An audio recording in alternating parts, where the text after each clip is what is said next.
Our last session is going to be a little bit different. We're going to have a couple of, I guess, small little presentation, and then we're going to expand it to include a little bit of panel discussion.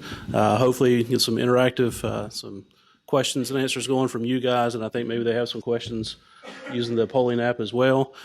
So first is my colleague who works in my office, is our addressing coordinator for Forsyth County and the city of Winston-Salem, is Matthew Hamby. And then Wayne's going to be taking part in the panel discussion, as is Colleen Sharp with Spatial Focus, also formerly of the city of Raleigh, I think, and Diane Saunders, who's with Wake County addressing as well. So I'm going to turn it over to Matt, and we'll go from here. Thank you, Jason. Let's switch over real quick. And apologize if I seem a little upset. When we started talking about this, I thought we were going to be in Ballroom C. We need a big, giant room to fit all the people that would want to come to this presentation. But I said 304, what are you talking about? That's not going to work. But here we are, so we'll make do. So to give you a little background about what we've discussed before we put this presentation together, is we wanted to make it sort of interactive. We wanted to give you some insight on how we do things. What's going to happen is I'm going to go through the process of how I address a small subdivision. Wayne's going to come back up, and he's going to go through the process of how he addresses a little bit more of a complex building design here in Raleigh. And at the end, we're going to have, like I said, we're going to have the panel, or like Jason said, we're going to have the panel so that you can ask questions of maybe if there's a situation that you have in your county or city and you want to bounce it off or just bring up some general questions that you have. We'll be happy to try to answer those. We're not going to say that it's the right or wrong way. We're just going to try to help provide you with some ideas and give you some of our insight. Would like first, if, like Jason said, if you could go to the how would you number this session in the NCGIS app, and at the very bottom there are some polling questions there, and we'll get back to those at the end of our presentation where we can kind of see some numbers that where people run into some different conflicts or different problems in their area. And as Jason mentioned, Colleen's here, Diane, Wayne, and myself. I'm also the other bearded guy. If you get confused, there's Wayne, then there's me. So a little bit about Forsyth County, if you're not familiar. We've got, right now we're managing 190,000 address points, and that's retired, that's active, that's temporary, that's utility addresses. We've got 26,000 different centerline segments. We've got 158,000 parcels in our tax database right now. Some of my background is I started in a much smaller county. We had 38,000 citizens in the county I came to before I started working for Forsyth, and addressing was one of those things that kind of got shuffled around in that county. So it wasn't, necessarily right now in the role I play in Forsyth County is addressing is what I do every single day. All I talk about is address points and center lines. And my wife's eyes just glaze over, and she just kind of goes into like a zombie land. And I'm like, but this is so interesting. And you listen to the center line question I had today. No, that doesn't happen. So, if you're in that situation where addressing has kind of been shuffled through in your county or your municipality, we want to try to help you. And if some of you were able to come to the special interest group, that's also what that's there to provide, is a place where you can sound off your questions too and get feedback and get support in different scenarios that you're running into. So first, this is just a simple little subdivision that we had come in, and this would get emailed to me from the developer or from the planner that this falls inside of. And this particular subdivision falls inside the city of Clemens. In our county, they're their own planning department there. So the planner would contact me and send me this document, or just notify me, let me know it was coming, and I would take an address off of it. Here, what we do with this is our meridian. So you can see our different municipalities and the two lines that run north and south, east and west. These lines for us serve two different purposes. Any center line that crosses that is going to get a north and south designation, a pre-directional, or east and west pre-directional, depending on where it crosses at. This also serves as a way that we determine our centerline range for each segment. So where those two lines cross is 0. That's the lowest range. And then as you move out away from those, where those two lines intersect, the centerline ranges would increase. This description of these two lines is found in our addressing policy. It follows a couple major roads through our cities and county. So we do have that description available. So if anybody is ever referencing or wondering why they can't use something, like we don't let people use north, south, east, and west and any other road names unless that road is going to cross one of these lines. This subdivision that we're going to talk about is located where this little red circle is right down here. So that's how we would do a measurement off of the meridian to come up with the centerline range.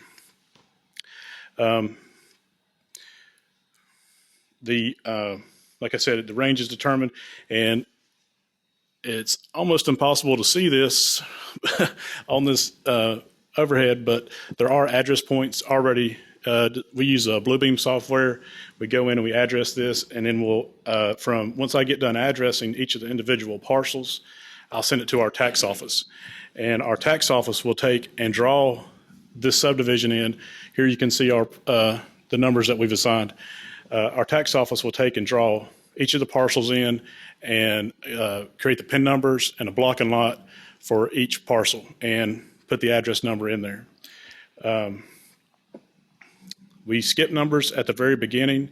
The first two numbers in this one, as where the road intersects, the lot number 1, which is the first lot on the north part here, is 6207. Lot 16, as you can see, is the lot on the south side of the road, 6206. We provide a little bit of a buffer for any type of addresses that may need to be issued for utilities at the intersection, or if we have to have water meters addressed, we'd like to leave a little bit of a range there for us to have extra numbers available. After I send it to the tax office for them to start drawing it, I'll georeference this plat into my an ArcMap, draw the center line, and lay out the address points. You can see the other parcels in reference to where this plat here. It's also a little bit difficult to see, but all the other address numbers are assigned. All the other centerline segments are showing up here, and that plat, that's what we're using when we draw that. So obviously we don't have the subdivision parcels in our current view, so we just have one large parcel that we're working inside of, so we try to keep the center line. It helps us to give us a location of where that center line segment is going to intersect and where our address points are actually going to be located on the parcels. While that's at the tax office, we get the what we call it an address PIN grid. On this plat, this is a recorded document. Over on the far right-hand side, just above where it says Hampton Chase, this is the PIN grid that I was referencing, and here's a closer view of it. And like I said, the tax office sends this back, and this gets recorded on the plat at the Register of Deeds office. Some of the benefits to having that done is it gets these parcels are going to show up a little bit quicker in our tax database. Developers are always coming to us and wanting to know how soon can they start selling these lots, when can they get the address so they can start put it on a deed to record. When we send these to the tax office, they get put in the same order as anything else that comes in, except the document has not been recorded yet, so they're able to go in and draw it. They have it sitting in a layer that they're able to later on come in and push into their production with it already being drawn. So it just shows up quicker for developers. It also is a benefit to our utilities department. When they start issuing water meters, they've already got for the software system they use when they're issuing their water meters and doing permits, they want the PIN number and the block and lot number. And all that information is there once that document gets recorded. There's no lag time in between. And I'll turn it over to Wayne now, and he's going to talk about a slightly more complicated addressing situation.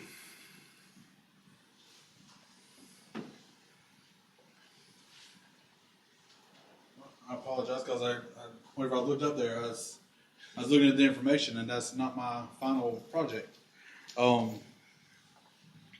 Let's see here. I didn't bring the other one. Well, basically, City of Raleigh, we maintain so many addresses as far as we have, as it says here, we have 175,817 address points. The centerline segments, 23,151.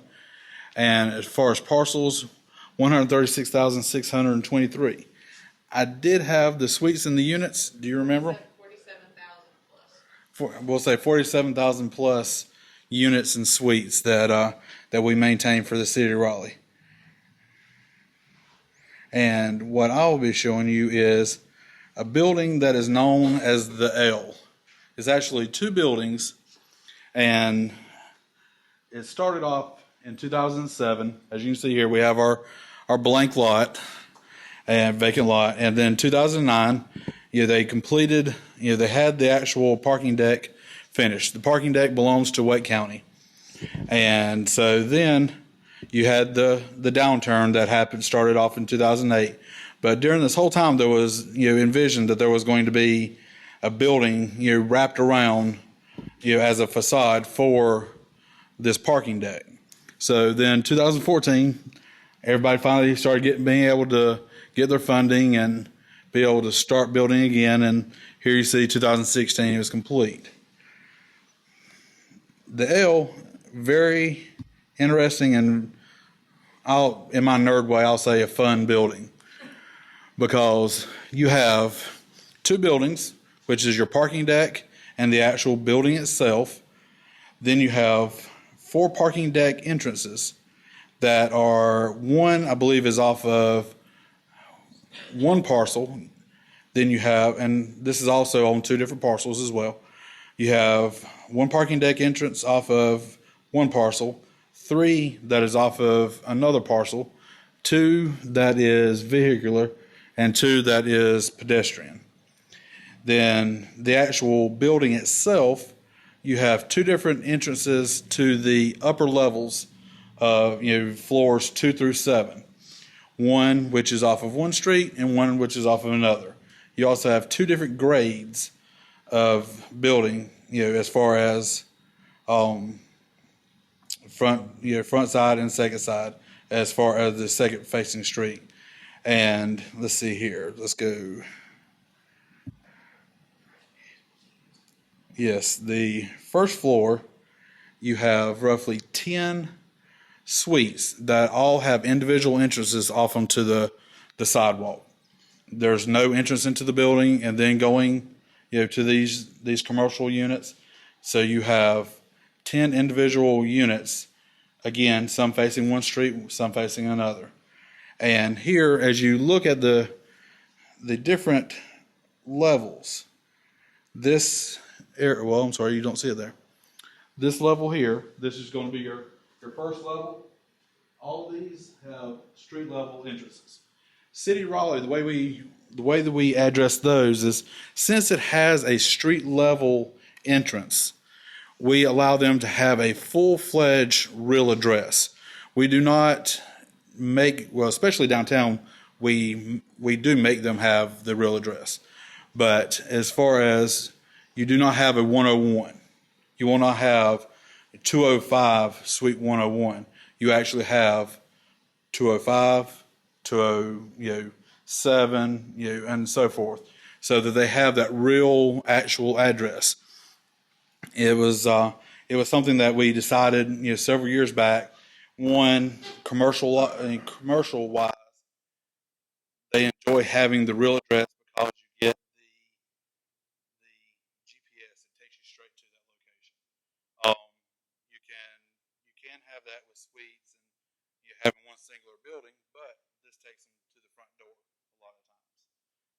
Then on the second floor, and I keep walking away from this, you will have, we're going to go up to the upper area where it says above access with South McDowell for second floor only. This is an individual entrance only for the second floor. It does not wrap around to the other side of the building. It's only for this one side of the building only. You go in that door, you can go nowhere else, other than to the second floor. So then the rest of the building is then accessed from another door here on this side that has, for this side is actually the second floor, but it's one continuous building that on this side is your third floor. So with that in mind, what we did there is, we did continue this on as being the third floor. They have access all the way around both sides of the building.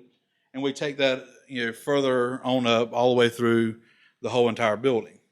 And so what this by far has probably been one of the, I don't know if you want to say annoying or complex buildings as far as having our first responders, making sure that they have the right information. I would have fire representatives come to me asking me, are you sure this is, while it's still on paper, are you sure this is, they've got two entrances, you have FDC over here, this is what state law says, so, and I'm like, just trust me. When you get in there and when you go in, because that's going to be our first and foremost, main thing that we want to make sure we have happen is to make sure that that first responder, that fireman, that policeman, your 911 representative, and for some people, the pizza, they want to make sure it gets there. So we try to make sure everybody can get there. And so with this, I told them, I said, just bear with me, trust me. And once you go to do your final inspections, you will see. And so finally, it did work out for everyone. Everybody, they finally got it once they could visualize the actual building, the interior of the building. So, but like I say, this is by far one of the more complex, situations that we've had to deal with here in the city of Raleigh. The finished, well, it's not exactly finished in the picture, but here you can see the parking deck that we have, the L, as it's called, that's wrapped around it. And I did forget to mention that we also have another vehicular access off of a third street that I would consider that's actually probably the main entrance off of a third street that's back behind another building. So it's very, very complicated. So now is when we open up the panel and actually start into questions. The questions can be, and please correct me if I'm wrong, the questions can be of situations that you deal with in a day-to-day, time in your area. It's not, by no means do we consider, well, at least I don't, I can't speak for them. I do not consider myself an expert in any form or fashion. I have done this for 16 years. We do have several, I guess you would say, we get hit with a lot of different trends. They like to test us as far as what they can get away with, how they can do this, how they can get more frontage, how they can use they want to use an address off of a street that has no access. You can see their building. The building is great, looks beautiful, but you cannot get there.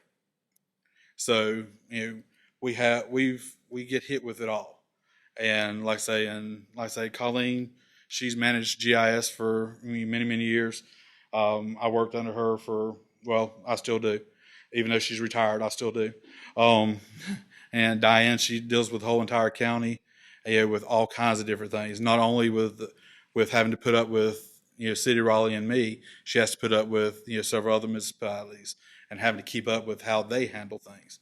And Matt, doing an entire county as well. So, and we've all seen, various things. So that's what the panel is here for. And so, bring it on. How did you address the building that you just showed us? What? Oh, I left that whole part out, didn't I? I apologize. What we did, the whole purpose of this entire thing, what we did is we took one main address, and we gave it to, say, let's see, it was 205. I had to find my entrance here. But we ended up, like I said, with, multiple addresses. Since you have, allowing these to have, 412, 411, or not 412, 411, I apologize. 412, 410, 408, and so forth as far as the units. And then the next door, even though it goes to the upper level, then that next door is, 406. Right. And then you have 406 unit or suite, 202, 204, 206, and so forth. City of Raleigh, we try to make sure that whichever direction that the street is running itself, we try to keep those units going in that same direction if it's a single-sided situation. Then over on the other side, and we gave it 205 because that's the block ranges as far as that. But you start off with the third level, and with the third level, then it's 205 South McDowell Street, units 300, 400, and we carried that all the way around the building. We allowed it to run from one end and then turn the corner and go over. So the only place that actually ended up with a second level units is this side here, the South McDowell Street and everything. That's the only one that actually ended up with that secondary, second story units and everything. So, y'all want to come up to the table?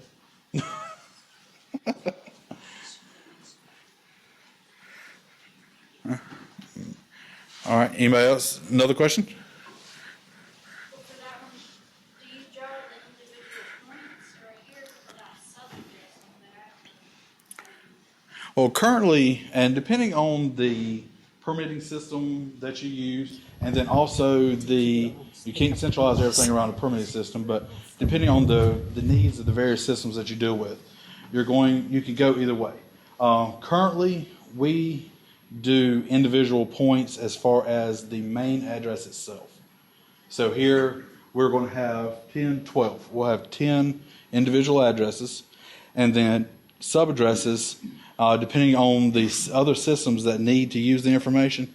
You can do individual points for those. They end up being stacked points. It's not as pretty whenever you see them, whenever you're looking at the different information and stuff like that. But like City of Raleigh and Wake County is also going with Intergov as a permitting system and land management system. And so they currently require individual points for every single permit that you want to pull. So if you want to do it on a unit, you have to have a point for that unit. So we currently do not have points for everything, but that is something that we're going to have to move over into.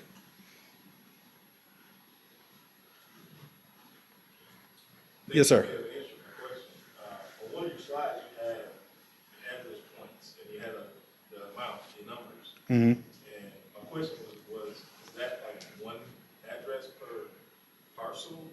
Is that like No. the primary address? And When you I'll, have service points? people speak up. The city, and I can only speak for the city of Raleigh. City of Raleigh, we have multiple points for many different things. We have on one piece of land, you may see a single house, but there might be 7 addresses that are attached to that piece of land. And just like Scott was mentioning earlier, you've got to make sure that your feature types are set properly, because you do not want an ambulance to show up at where a irrigation is supposed to be. And the city of Raleigh, we address track ID signs at the front of a housing complex. We do irrigation meters. I have probably the craziest one I've ever addressed is I addressed a bench sitting in the middle of a cul-de-sac that was grassed area, but it had a little plug-in right at the base of the bench, for them to be able to, I guess, sit down, plug in, do whatever. And I know they weren't charging their phones because this was back, many years ago, but they needed to pull a permit to install, whatever they needed to install there. So I addressed the bench. So there's so many things out there.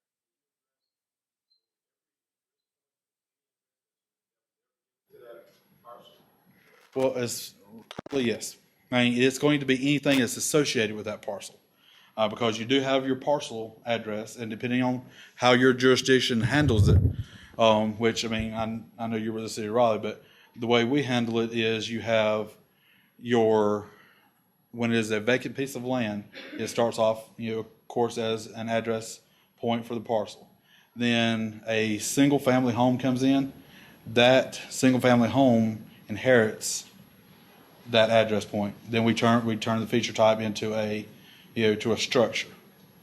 And then you can add add-ons. We'll call them add-ons. You can have your irrigation meter for the entire complex or whatever, or for the entire area, or you can have your yard is the one that got picked to have the sign for the entire housing development in your front yard.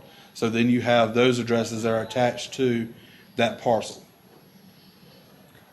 Yes, ma'am. Yes, ma'am, we do. Well, what if it's on like a corner and if they build something, you can access a different street? We give two.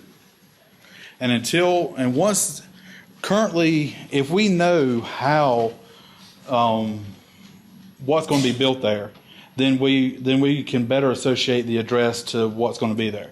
If it's commercial, we go by access, where the driveway is going to be, so forth, or how you're going to get there. If it's a single family home or residential, then we go by the front door. That's the way Raleigh does it. That doesn't mean that's the way everybody should do it, but that's the way Raleigh does it. And as far as a corner lot, whenever we get those plans, we roll them out on our desk, and nobody's told us anything other than we're going to take 100 acres, turn it into 101 acre lots, and we've got 10 that are going to be on corners of streets. We'll give it two addresses, and then whenever they come in to do that, put that home there, then we can decide which one is actually there. But we do keep both of them currently because once it's recorded, we consider it a active, valid address. We do not get rid of it. Anybody else?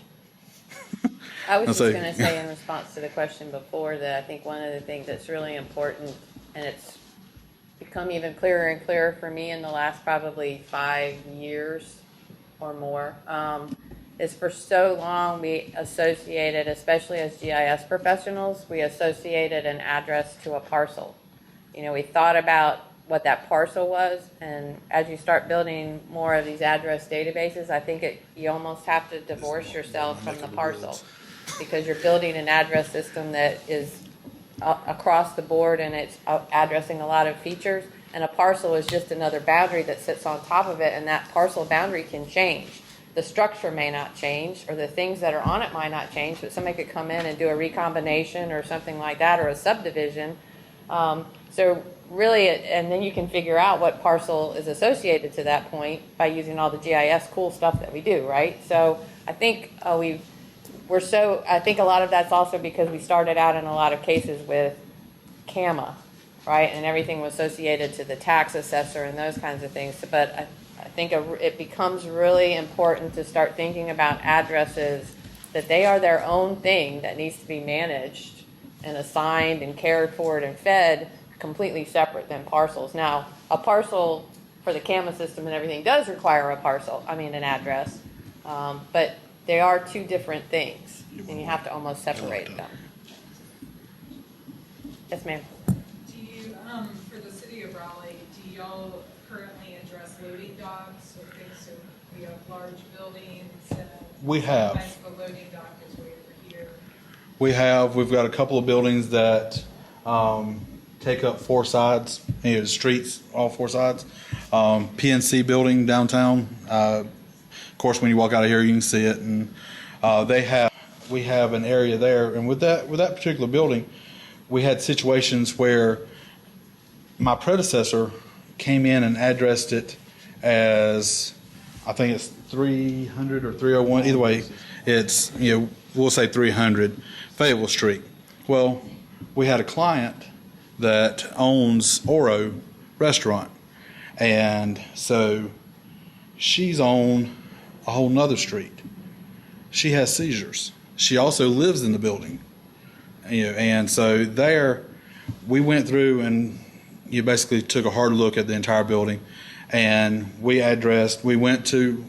changed all the addresses, changed it over to the same situation like the L, where individual addresses for the individual units on the bottom floor. Same way, loading docks so that you do not get traffic on Fayetteville Street that cannot go there, as far as having a large truck trying to deliver a 50-inch TV into an area that is just not there. They're going to have to drive out, go around the block. So we address that loading dock as well, so that we could have the better access to where they need to tell people to go to, get them straight to that door. You're right where they need to unload and do what they need to do.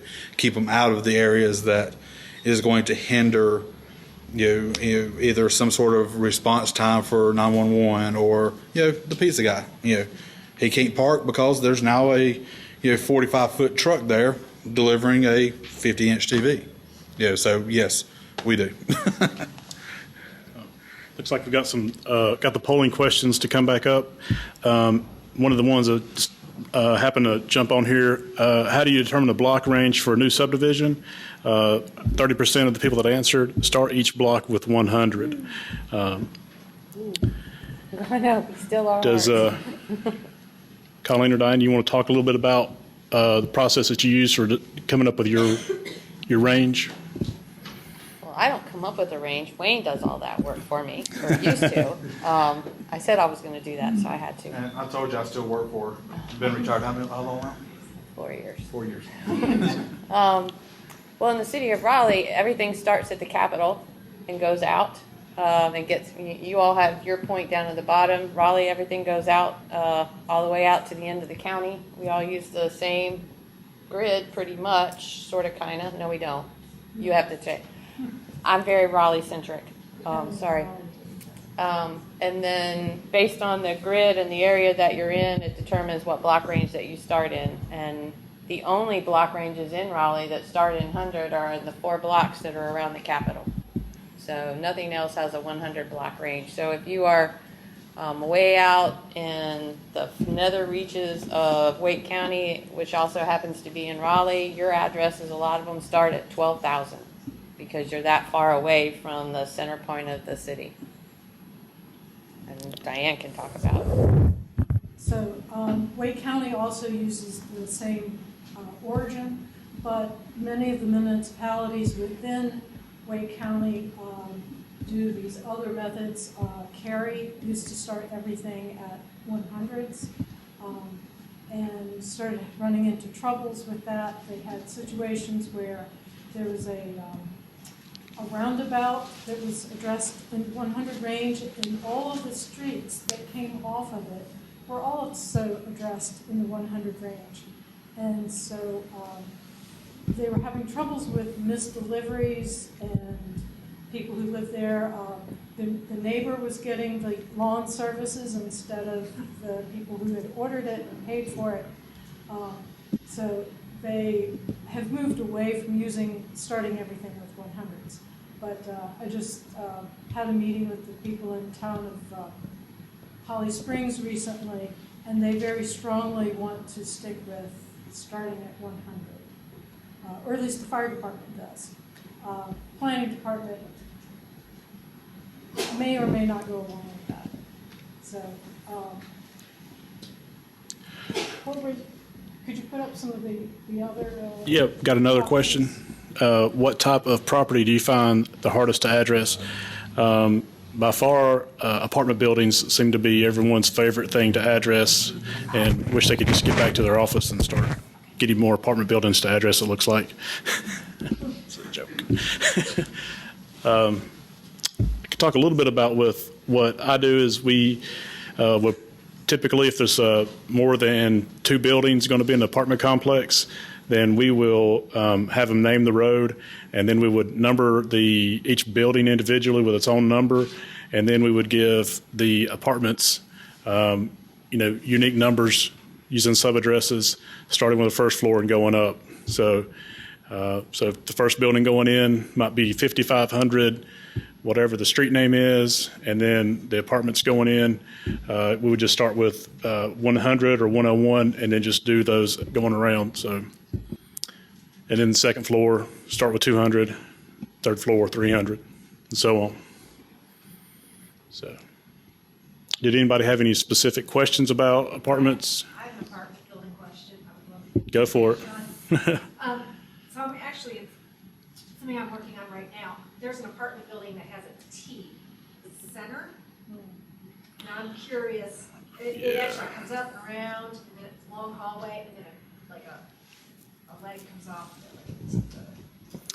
Love to hear some thoughts on that. So I've got a similar one too. She said she's got an apartment building with a T design. The way that I like to look at it is the hallway is think of the hallway as you would as like a street, and starting on one end with your numbers increasing, odds and evens on opposite sides, and then when you get to the T, you turn and you still maintain that same odds and evens as you would if it was a street. The kind of problem is you can't, if it was a street, you could start a new range. With an apartment complex, you can't, on the same floor, you can't obviously go with 100 being the first apartment and then make that turn, 100 being the first apartment, to the left or right, whichever way it's going. So you just keep those numbers in order. And So in order to go like 100 to 198, let's say, all the way up, well, no, I won't say that. 100 to 120, 120. and the then- T is in that like 114 range or somewhere. Yes, and what would you do with the ones off of the line? Yeah, I would go all the way to the end of the hallway with your numbers, and then start at your T with the, so 120 was the last apartment. Go to at the T when you start there, and then 122 and 121. And I'm not an expert. Wayne may have a different outlook on that. Or there's Because there's like 3 or 4 different scenarios you can do. the only real way that you can mess it up is if you change it to, you're on the first floor and you go to 200s. But Yes. any other way, as long as it's clear, logical, and you can follow the pattern once you get in there, then that's the key thing. You can do it the way he was speaking about, and we have done those. We've also taken it and went almost go up the hall, 1, 2, 3, 4, 5. When you hang a left, 6, 7, 8, 9, 10, and then bring it back wall and circle it back around. And so you'll have, and when I was saying 1, 2, 3, 4, 5, I'm talking about all on the same side. And then taking it, you're walking through here, you have everything on one side, you hang left, everything's there, you come back around and circle around. I've seen those. The preferred method is more like what he was saying. But as far as the different ways to do it, I've seen it many different ways. All right. We've got one more question. We're about out of time for this session. So what type of challenges do you experience when you do your addressing?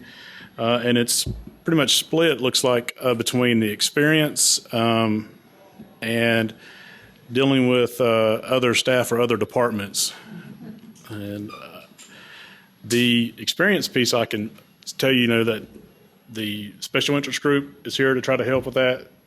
We don't have all the answers, but certainly if you can, run into a situation like apartment complexes that have a T built into the middle of them, you bring those up to the special interest group, and people can provide feedback and solutions possibly to that. And we wanted to also, let you know that all our contact information is in the app. So if you have questions and you would prefer to email those out to just a few individuals, or if you want to put it out on the listserv or the special interest group through the Carolina ERISA, any of those will be great. And we'll just try to help you, because you can't learn, deal with every situation. It takes a lot of experience before you learn how to do all these things. And we've all bumped our heads doing this, and we can try to help you, prevent you from, bumping your head and running into a problem. So I think Martha's got something she wants to. I was just going to say, one thing that Wayne did, and I think is brilliant, when he had that situation, and after he finished it, he made a copy of it, and he put it in a book called The Address File. And the next time he had that situation to come up, he'd go back to that and say, oh yeah, I remember I did that like 3 years ago, but I don't remember what I did. you could open that up, you could look at a little scanned copy or whatever of it, and do the next one the same way. And one of the things I said to a lot of folks yesterday, doing it consistently is what's really important. You need to do those things the same way every time. And if you document them that way, it's really easy. And I thought that was a really brilliant solution that Wayne had come up with long before I knew it. And it worked. Thanks to her. No, it's all Wayne's fault. It's always, That's right. And going back to what Matt was saying, one of the things, just remember, there is now a Carolina URISA addressing special interest group, and the address or the email address, everything like that, is on the Carolina URISA site. You can go on there, you can join the group, send emails, have the questions, and this goes out right now. Currently, there's about 70 members of the group, and so you're not just getting, I'm one of the board members, Matt's a board member, Colleen is, but you're not getting, you're getting 70 other people or 65 other people, that can give input to this. All right, guys, well, we have reached 5 o'clock. Thank you very much for your patience. Please thank our panelists and our presenters.